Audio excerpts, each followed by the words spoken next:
कोणी आम्हाला अतिरेकी म्हणतं, पण विराट सभा पाहायला या की. आणि अशा तऱ्हेनं मीच माझे रेकॉर्ड मोडत चाललेलो आहे.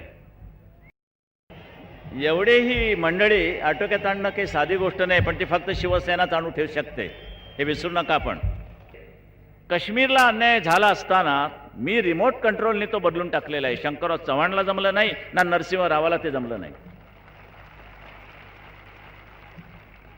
ही तुमच्या शिवसेनेची ताकद आहे. ही माझी एकट्याची नव्हे. मी शिवसेना प्रमुख जरूर, पण तुमची ताकद माझ्याबरोबर आहे म्हणून मी शिवसेना प्रमुख आहे.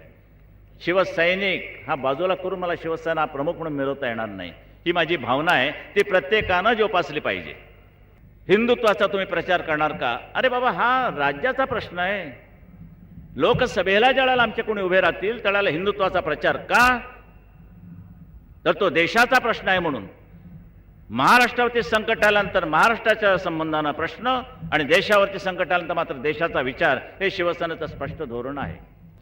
निवडणुकीच्या तोंडावर तुम्हाला शाहू महाराज आठवतात, निवडणुकीच्या तोंडावर तुम्हाला ज्योतिबा फुले आठवतात, निवडणुकीच्या तोंडावर डॉक्टर आंबेडकर आठवतात. एरवी कोणी कोणाला विचारत नाही, पुसत नाही आणि आठवणही येत नाही आणि पुतळाही बसत नाही.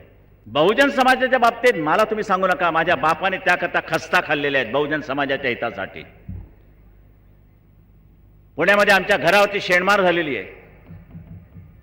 पुण्याला आमच्या घरासमोर मेलेलं गाढव टाकलेलं आहे.